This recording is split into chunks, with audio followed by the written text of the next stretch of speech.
Hello and welcome to my YouTube channel. My name is Martha. For everybody that is new here, I'm a registered nurse by profession, Zambian by nationality. I relocated to the United States in 2018 October. So I've been here barely 4 years, going on 5. Yeah, so I wanted to share about my pregnancy experience here in the United States. Yeah, so by the way, I have 3 babies. Yeah, so if you want to hear all the gist about this pregnancy journey, stay tuned, okay, and watch right to the end.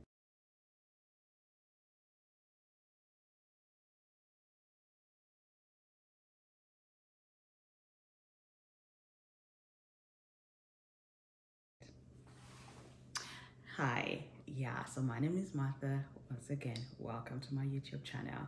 Like, share, subscribe, and of course, be here and watch to the end.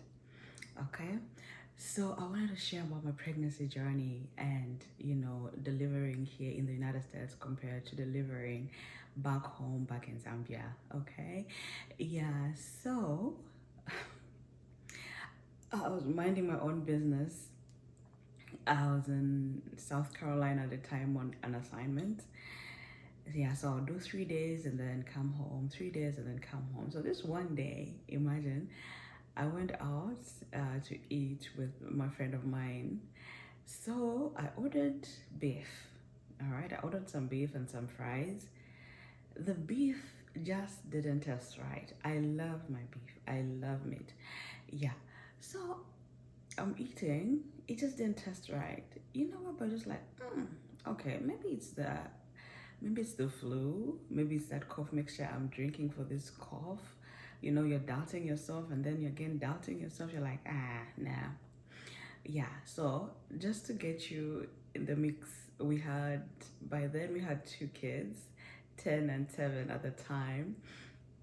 Okay, and it's a boy and a girl. We're like, oh, we're good. And then childcare here in America has been crazy with no support system, just me and my husband. So it's just been like, we're good, we're done. Yeah. So I'm eating my food in this restaurant. It just didn't taste right.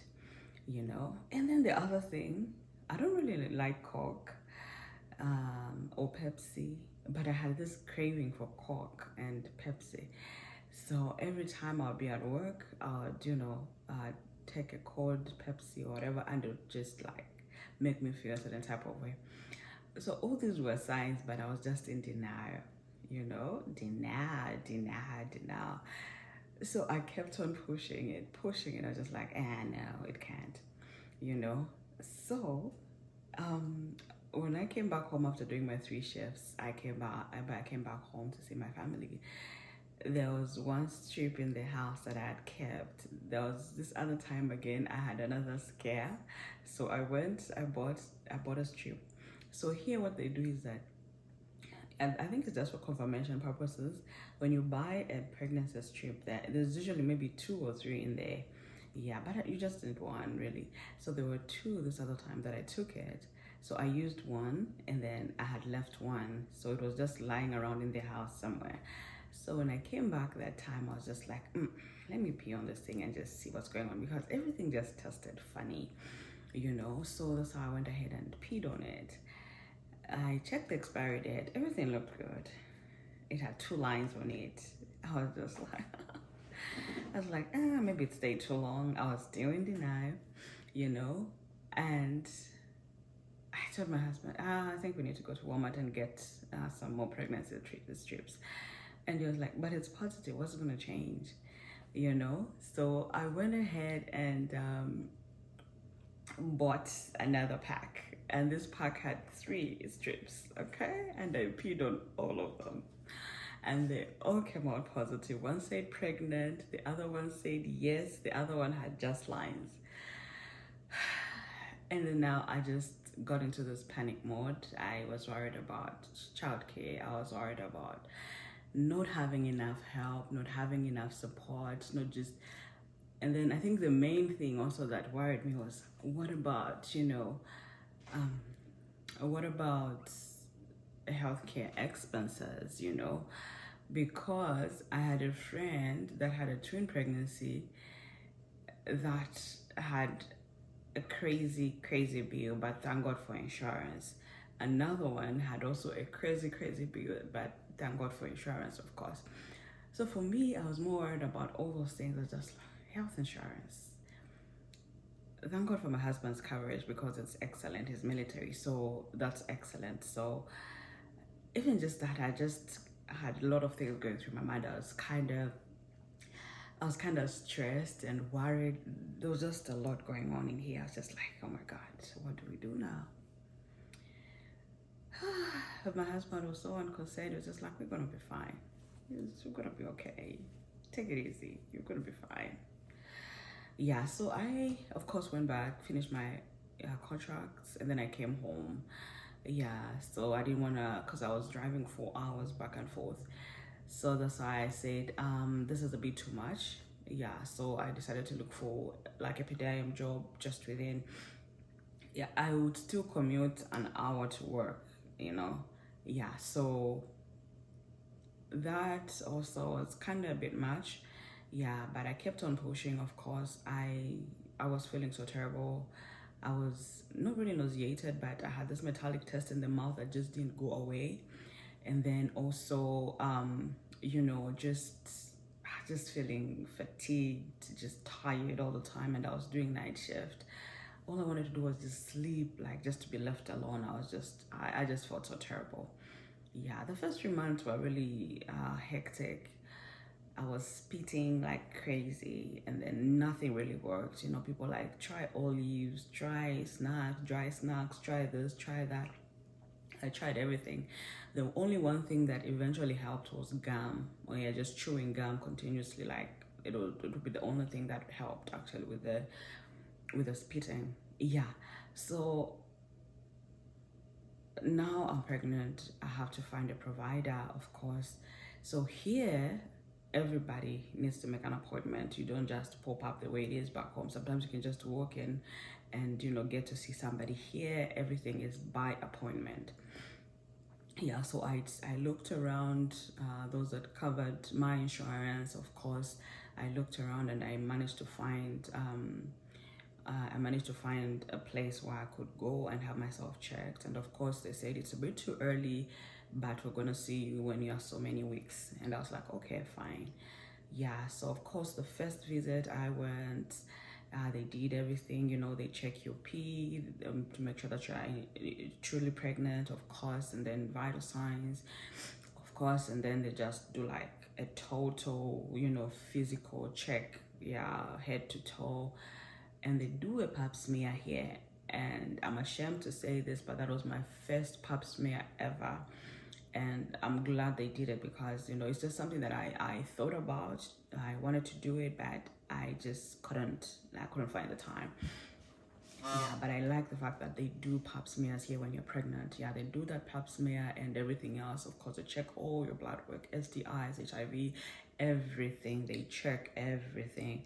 Yeah, which is actually a good thing, everything. Yeah, and then since I was 35 at the time, now I was called a geriatric, you know, pregnant woman. Imagine Martha, a young girl like me. Yeah, so now I was a geriatric mom. So of course I was a red flag. So they had to, you know, do all the necessary things and do all these chromosome, whatever they had to check, of course, for Down syndrome and all these other things that they do when you're above 35. Yeah, so they did all those tests. Yeah. So the only thing that actually got me a bit nervous about this entire thing was they use Epic, right? So you get this app, the My Chart app on your phone, and then because their blood works are done at LabCorp, all right? So when all these results are done, they just put them there, like, or your blood work has resulted. So you can imagine you've done your HIV, you've done all these tests and everything, and they just keep popping up and you're receiving messages, oh, your HIV, your what results are in, your what, and you haven't been cancelled, you haven't really, you know, had anybody talk to you, but these results are popping up. I think I was kind of That also stressed me up a little bit. That's the other different thing, yeah, because everything here is computerized, So I had access to my results even before I could actually go and see somebody. Yeah, for me, I think it's a red flag. Like, why should I have access to sensitive things, especially like RPR, all these STIs, HIV, and even just abnormalities, baby abnormalities, and all that, because they would pop up before I get to see the doctor who can pretty much explain everything. Yeah, I'm a nurse, I know, and I very much understood most of the things, but then again, I think it's just right for these results to actually be released after they have been reviewed, or you've talked to somebody about it. Yeah, because if they're negative, it's okay, but in an event where they are positive, what happens? Yeah, but of course the visits went so perfectly well, and I had a very good experience. So this practice has a lot of obs and gyne doctors, and you get to see whoever is available. So you don't have this particular one person, but you can choose if you want. But I preferred actually the way it was done. Well, today if I go see this doctor. The next time I go see, at least you have a variety and you get to see who is more, compassionate, who is more empathetic, and all that, and you get to choose at the end of the time, like, who do you want to stick with to help you with the delivery. Yeah, so the practice had a lot of doctors that could actually see you whenever the appointment was due, and you could actually choose, but I went with the flow that whoever was there could actually see me.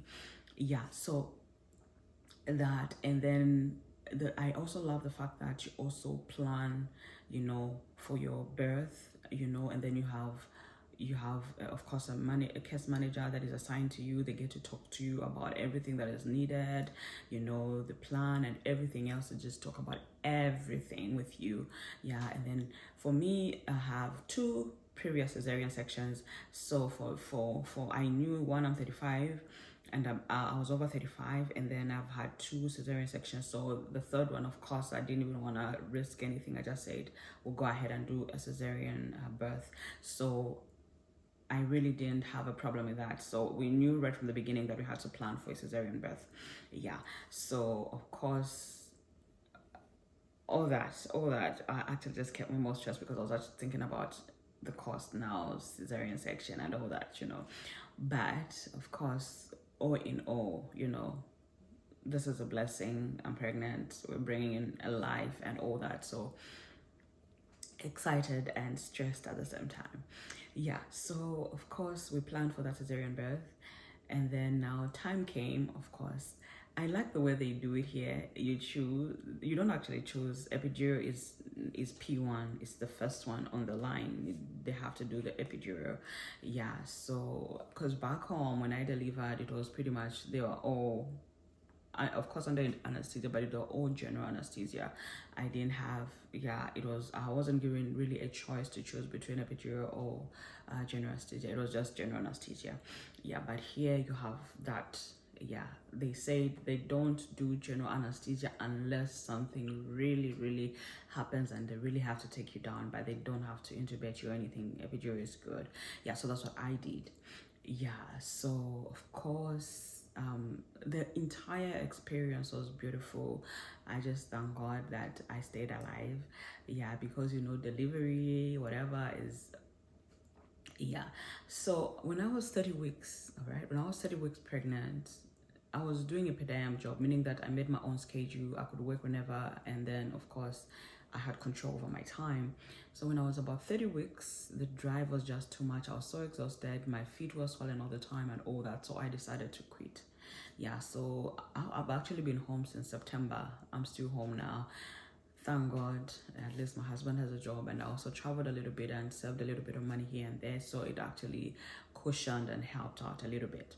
Yeah, so I've been home since, and of course I'm going to start looking for a job as soon as possible.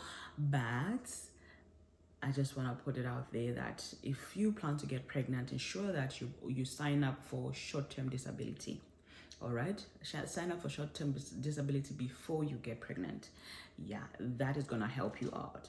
And then the other thing that you have to do is ensure that, all right, ensure that you have pretty much enough, of course, time or days just so that you can, especially you need at least 3 months to stay home with the baby so that you can, yeah, just ensure that you plan around that. Of course, here there's what they call the FMLA. You can sign up for that and just stay home and look after your baby and get back whenever you're ready and of course healed.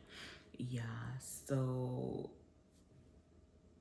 all that in one place. Now here we are, the baby was delivered well and good, and then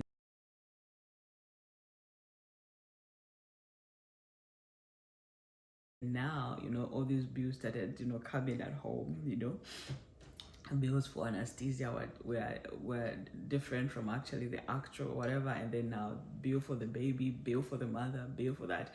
But thank God for insurance, because insurance covered pretty much, I would say, 3/4 of we had to pay here and there, but it was very little money that we had to put in, so I was just stressed for nothing. Yeah, so insurance covered a lot of our expenses. We didn't have to really pay any.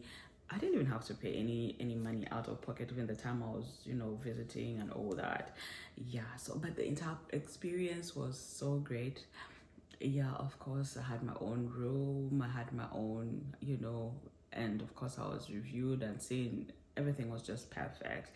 The other thing that I wanted to mention is that here, before they actually discharge you with the baby to go home, you need to have your car seat in the room. They need to see it. They need to make sure that you know how to buckle up the baby before you leave. Safety here is a big thing. Safety is a big thing. Oh my God.